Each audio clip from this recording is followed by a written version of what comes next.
Hello, good morning, नमस्ते, सत श्री अकाल। आज हम स्टार्ट करने जा रहे हैं फिजिक्स का फर्स्ट चैप्टर 9th क्लास का, जो है मोशन। मोशन की बात हम बाद में करते हैं, पहले फिजिक्स की बात करते हैं। फिजिक्स बेसिकली क्या है? फिजिक्स जो वर्ड है ये फ्यूसिस वर्ड से बना। फ्यूसिस वर्ड ग्रीक लैंग्वेज का वर्ड है। इसका मतलब है नेचर। नेचर, नेचर की स्टडी। चाहे वो ये मारकर नीचे गिर रहा है, उसकी स्टडी है। चाहे मेरी आवाज आप तक पहुंच रही है, उसकी स्टडी है। चाहे सनराइज हो रहा है, उसकी स्टडी है। एक छोटे से छोटा जो सब एटॉमिक पार्टिकल होता है, इलेक्ट्रॉन, प्रोटॉन, न्यूट्रॉन, वो आगे आप पढ़ोगे, उससे लेके गैलेक्सी तक, यूनिवर्स तक जो स्टडी है वो क्या है? फिजिक्स। मतलब सब कुछ ही आ जाता है इन शॉर्ट। फिजिक्स में सबसे पहले हमें समझना पड़ेगा फिजिकल क्वांटिटीज। कोई भी चीज हम मेजर करते हैं, ठीक है, तो वो क्या है? एक फिजिकल क्वांटिटी। फिजिकल क्वांटिटी क्या है? Which can be measured.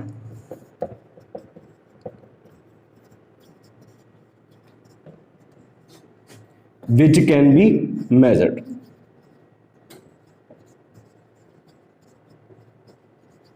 जिसको हम मेजर कर सकते हैं वो क्या है? Physical quantities. अब यहां से हम स्टार्ट करते हैं। फिजिकल क्वांटिटी जो होती हैं दो तरह की होती हैं, scalar and vector. Scalar quantity और vector quantity. Those physical quantity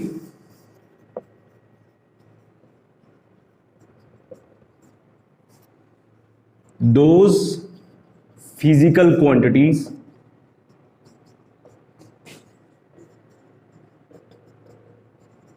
which can be measured, which have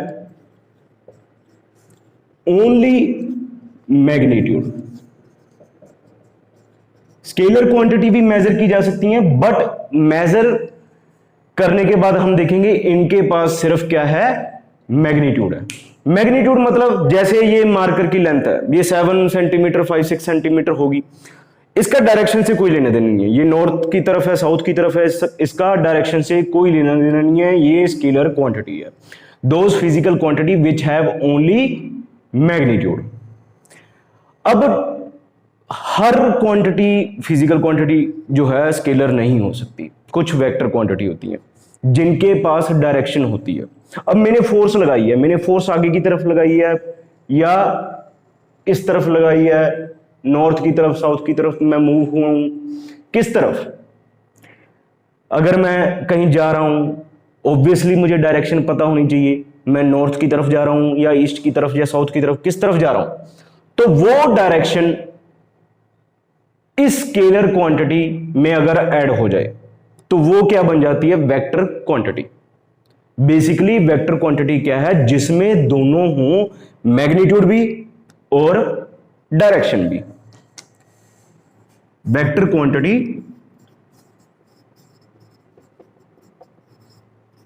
those physical quantity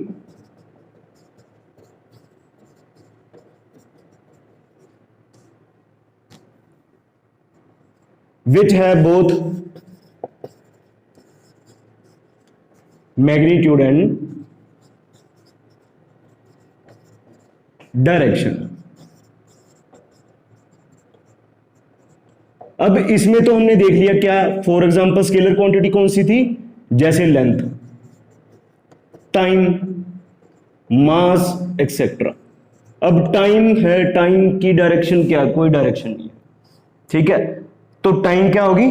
scalar quantity होगी। वेक्टर क्वांटिटी कौन सी है? अगर डायरेक्शन दी हुई है स्केलर क्वांटिटी के साथ तो वो क्या बन जाती है? Vector quantity.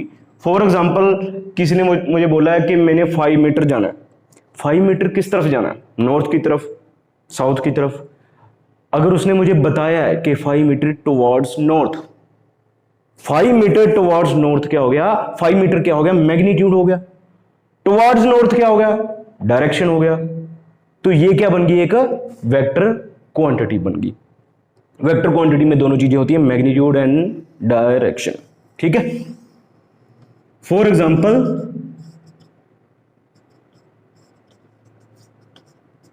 Five metre towards north, ये भी बोल सकते हैं।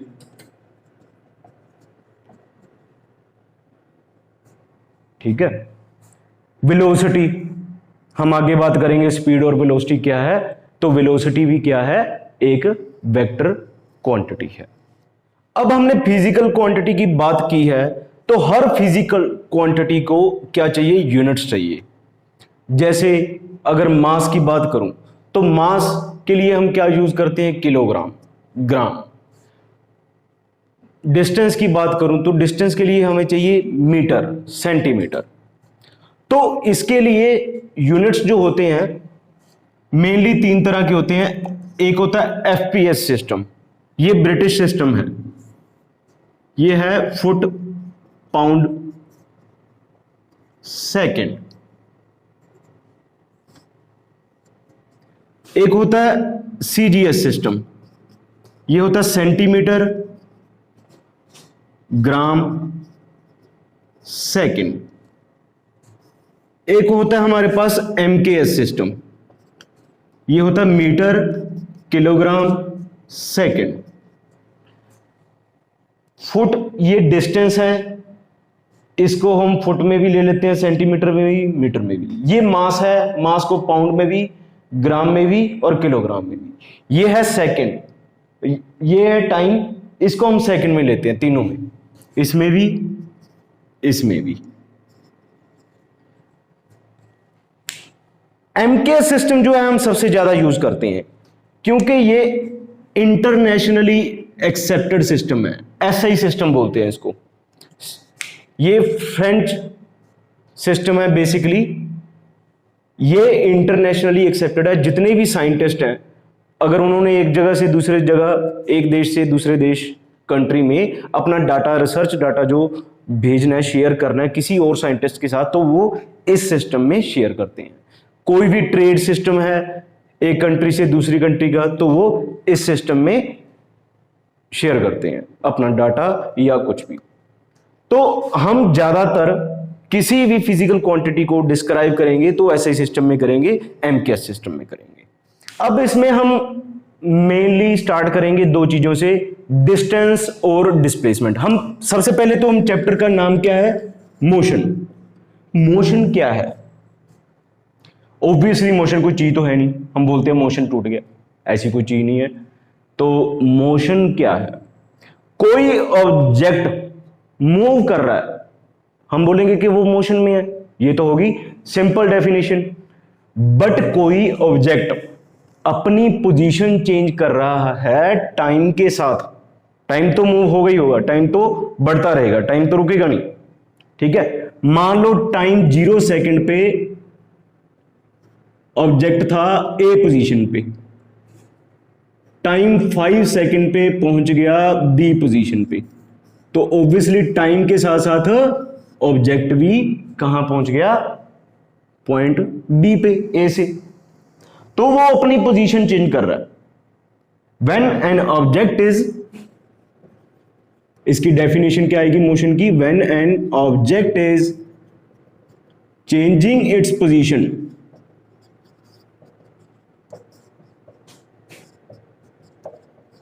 with respect to time,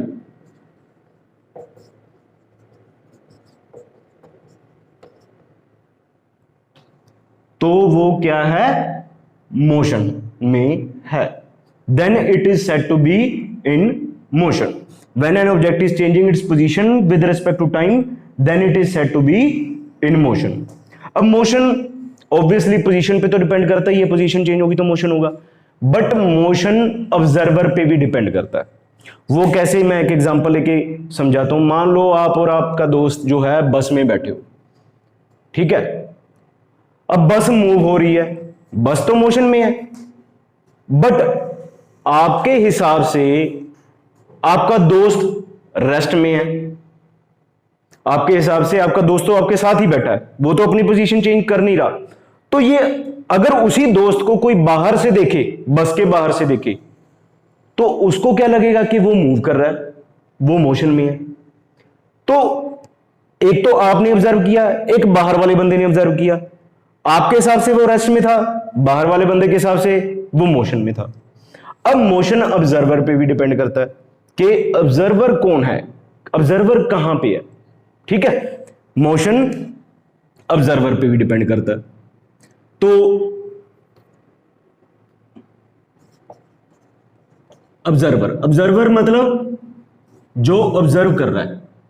ठीक है, ऑब्जर्वर कौन है, जो ऑब्जर्व कर रहा है। जैसे आप थे, आप अपने दोस्त को देख रहे थे कि रेस्ट में है, बट बाहर वाला बंदा जब उसने ऑब्जर्वर की, वो ऑब्जर्वर था, जब उसने ऑब्जर्व किया तो वो उसको मोशन। अब नेक्स्ट टॉपिक है डिस्टेंस और displacement.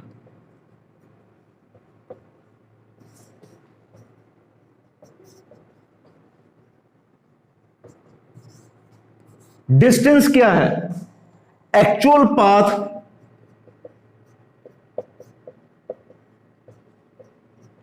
Covered, actual path covered between two position by N object is called distance. Between two position हम लिख सकते हैं, ना लिखोगे तो कोई बात नहीं। Actual path. डिस्प्लेसमेंट क्या है? Shortest path covered by an object. अब मैं इसकी एक एग्जांपल लेके देखता हूं। यहां पे हमारे पास क्या है, एक पर्सन पॉइंट ए से पॉइंट बी पे गया, फिर पॉइंट बी से वो पॉइंट सी पे गया। अब टोटल डिस्टेंस उसने कितना कवर किया? A B plus B C. तो टोटल डिस्टेंस कितना आ गया? A B plus B C. But अगर यहां पे देखें, पहुंचा कहां पे है वो? ए से चल के सी पे। तो इनिशियल पोजीशन क्या हुई? ए। ठीक है, फाइनल पोजीशन क्या हुई? सी। तो shortest path covered by an object between initial position and final position. Initial position क्या है? ए, फाइनल ए सी सी। तो ए सी क्या हो गया हमारे पास? डिस्प्लेसमेंट होगी। ये क्या हो गया? डिस्प्लेसमेंट। अब एसी को अगर हमने निकालना है, कैसे निकालेंगे? यहां पे पाइथागोरस लगा देंगे। ये क्या बेस है? ये परपेंडिकुलर है, ए बी का स्क्वायर प्लस बी सी का स्क्वायर, ए सी का स्क्वायर। तो यहां से हम ए सी की वैल्यू निकाल सकते हैं। ए सी क्या है? शॉर्टेस्ट पाथ है, मतलब डिस्प्लेसमेंट है। अब डिस्टेंस जो है इसमें डायरेक्शन नहीं है, डायरेक्शन की तो बात ही नहीं, क्योंकि हमने तो जैसे रोड बनी हुई है वहां से जाना है, कोई अपनी डायरेक्शन नहीं देखनी। ठीक है, तो ये क्या हुई? It is a scalar quantity. क्या हुई ये? Scalar quantity. ये क्या हुई? Vector quantity. क्योंकि इसमें डायरेक्शन देखनी पड़ेगी, उस ऑब्जेक्ट को शॉर्टेस्ट पाथ फॉलो करने के लिए स्पेसिफिक डायरेक्शन में जाना पड़ेगा, जहां से वो सीधा सीधा सी पे पहुंच जाए। तो इसमें डायरेक्शन देखनी पड़ेगी। तो ये क्या हुआ? डिस्प्लेसमेंट हुआ, वेक्टर क्वांटिटी हुआ, क्योंकि इसमें डायरेक्शन है। अब डिस्टेंस जो है ये जीरो और पॉजिटिव तो हो सकता है, it can be zero positive but can not be negative.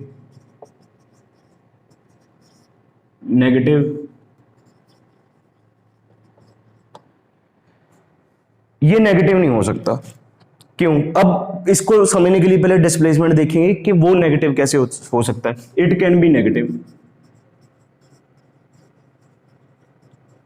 For example, मान लो ऑब्जेक्ट यहां पे है ए पे, ठीक है, ये ए पॉइंट है ओरिजिन पे, इसको मैंने बोल दिया ओरिजिन, जहां से ये स्टार्ट होता है। अब मान लो उसने जाना था 5 मीटर इस तरफ, ईस्ट की तरफ, पर वो चला गया इस तरफ, वेस्ट की तरफ। तो ऑपोजिट डायरेक्शन के लिए यहां हमें क्या करना पड़ेगा, इसको नेगेटिव करना पड़ेगा। नेगेटिव क्या इंडिकेट करेगा कि डायरेक्शन ऑपोजिट है।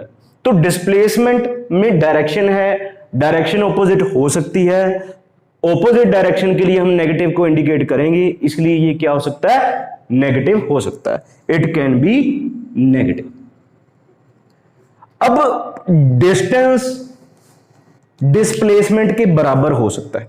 फॉर एग्जांपल मान लो ये है हमारे पास ए पॉइंट, ये है बी पॉइंट, ये है 5 मीटर दूर है, ठीक है। अब इसमें डिस्टेंस भी यही होगा, डिस्प्लेसमेंट भी यही होगा, दोनों बराबर होंगे, डिस्टेंस और डिस्प्लेसमेंट दोनों बराबर होंगे। इसमें स्ट्रेट लाइन पहली बन रही है तो दोनों बराबर हैं, तो distance can be equal to displacement. But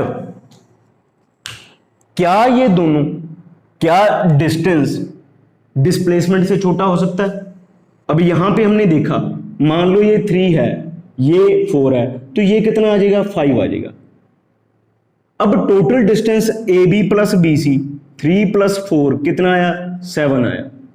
तो डिस्टेंस कितना हो गया, 7 हो गया। डिस्प्लेसमेंट कितना है, 5 है। डिस्टेंस 7 है, डिस्प्लेसमेंट 5 है, तो डिस्टेंस डिस्प्लेसमेंट से बड़ा हो गया, बराबर भी हो गया, पर छोटा नहीं हो सकता। डिस्टेंस डिस्प्लेसमेंट से छोटा नहीं हो सकता, तो हम यहां पे इसको लिखेंगे डिस्टेंस इज ऑलवेज ग्रेटर और इक्वल टू डिस्प्लेसमेंट। मतलब डिस्टेंस के नीचे मैं डिस्प्लेसमेंट लेके आऊं तो यहां पे क्या हो गया, 1 हो गया। तो डिस्टेंस बाय डिस्प्लेसमेंट की जो रेशो है इज ऑलवेज इक्वल और ग्रेटर देन 1। छोटी नहीं हो सकती रेशो ये डिस्टेंस और डिस्प्लेसमेंट की। अगर उल्टा लिखूं डिस्प्लेसमेंट बाय डिस्टेंस तो यहां पे क्या आएगा, लेस देन इक्वल टू 1 आएगा, ठीक है। तो डिस्टेंस और डिस्प्लेसमेंट का आप समझ गए होंगे। डिस्टेंस क्या है, जितना पाथ एक्चुअल कवर किया ऑब्जेक्ट ने, डिस्प्लेसमेंट क्या है, जितना शॉर्टेस्ट पाथ कवर किया। अब हमारे पास डिस्प्लेसमेंट और डिस्टेंस के कंसेप्ट पे, हमारे पास डिस्प्लेसमेंट के कंसेप्ट पे एक क्वेश्चन है, क्वेश्चन नंबर 2 पे नंबर 100 पे। ये ब्लू क्वेश्चन है, एनसीईआरटी बुक में देख लीजिएगा, ठीक है। क्वेश्चन क्या है कि एक फार्मर जो है एक स्क्वायर फील्ड को कंप्लीट करता है, स्क्वायर फील्ड को कंप्लीट करता है जिसकी साइड 10 मीटर है। कितने टाइम में कवर करता है, 40 सेकंड में, 40 सेकंड में। अब उन्होंने पूछा 2 मिनट 20 सेकंड के बाद डिस्प्लेसमेंट कितनी होगी। क्या निकालना हमने, डिस्प्लेसमेंट, डिस्प्लेसमेंट कितनी होगी। तो हम डिस्प्लेसमेंट निकालते हैं। हमारे पास क्या है, 2 मिनट 20 सेकंड। पहले तो 2 मिनट, 1 मिनट में 60 सेकंड होते हैं, तो 2 में कितने हुए, 2 × 60 120 सेकंड। 20 सेकंड हमें एक्स्ट्रा दिए, 120 + 20 140 सेकंड। तो 140 सेकंड में हमने क्या करना है, डिस्प्लेसमेंट निकालनी है। तो स्टार्ट करते हैं। 140 सेकंड में पहले उसने यहां से स्टार्ट किया, मान लो पूरा स्क्वायर फील्ड कंप्लीट करता है वो कितने टाइम में, 40 सेकंड में। तो 40 सेकंड में एक स्क्वायर फील्ड कंप्लीट कर दिया उसने। तो 140 में से 40 के 100, फिर नेक्स्ट 40 में एक और कंप्लीट कर दिया, ठीक है, 80 सेकंड हो गई। फिर नेक्स्ट 40 सेकंड में एक स्क्वायर फील्ड और कंप्लीट कर दिया, फिर 120 सेकंड हो गई। जब 120 सेकंड हो गए तो वहीं का वहीं पहुंचा वो, जहां से वो स्टार्ट हुआ था, जहां से वो स्टार्ट हुआ था वो उसकी इनिशियल पोजीशन थी, फाइनल पोजीशन भी सेम ही है। अगर इनिशियल पोजीशन और फाइनल पोजीशन सेम हो तो डिस्प्लेसमेंट कितनी होती है? 0। याद रख लेना, अगर सेम हो इनिशियल और फाइनल। तो यहां पे डिस्प्ले यहीं पे पहुंच गया तो डिस्प्लेसमेंट आफ्टर 120 सेकंड कितनी होगी? 0 होगी। अब रह गए 20 सेकंड।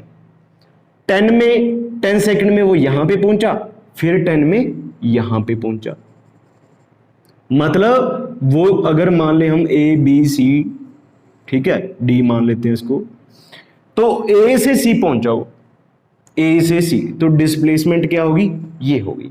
अब ये डिस्प्लेसमेंट निकालनी है, ठीक है। वैसे तो ये स्केयर फील्ड है, स्केयर फील्ड का जो डायगोनल होता है, बेसिकली हम स्केयर का डायगोनल जो होता है वो कितना होता है? √2 इंटू साइड। शॉर्ट में आंसर आ गया हमारे पास √2 इंटू 10, 10√2, 10 इंटू 1.41 इंटू 14.1 मीटर हमारे पास आंसर आ गया। ये तो हो गया शॉर्टकट। अगर हमने वैसे निकालना है लॉन्ग मेथड से तो यूजिंग क्या? पाइथागोरस। पाइथागोरस लगाएंगे हम। पाइथागोरस क्या है? ये हाइपोटेनस हो गया, ये परपेंडिकुलर हो गया, ये बेस हो गया। तो हाइपोटेनस AC का स्क्वायर किसके बराबर आ गया? AD का स्क्वायर। नाम कुछ और भी ले सकते हो यहां पे, प्लस CD का स्क्वायर। AD का स्क्वायर मतलब 10 का स्क्वायर, CD का स्क्वायर मतलब 10 का स्क्वायर, AC का स्क्वायर। 10 का स्क्वायर 100, 10 का स्क्वायर 100, AC का स्क्वायर, स्क्वायर हम दूसरी साइड लेंगे रूट में आ जाएगा, 200 हो गया, 100 प्लस 100 200, स्क्वायर हम दूसरी साइड लेंगे रूट में आ गया 200। इसको हम लिख लेते हैं 2 इंटू 100, ठीक है। यहां पे हम दोबारा कर लेता हूं मैं, AC कितना आ गया? 200 का रूट आ गया, ठीक है। इसको हम 2 इंटू 100 लिख लेंगे, तो √2 इंटू 100 का रूट 10, तो 10√2 आ गया। हमारे पास कितना आ गया? 10√2। √2 की वैल्यू याद रख लेना 1.41 होती है। 10 इंटू 1.41 14.1 मीटर क्या आ गया? आंसर आ गया, ठीक है। तो ये इस क्वेश्चन का आंसर, ये डिस्प्लेसमेंट के कंसेप्ट पे बेस्ड था ये क्वेश्चन, इसलिए हमने किया।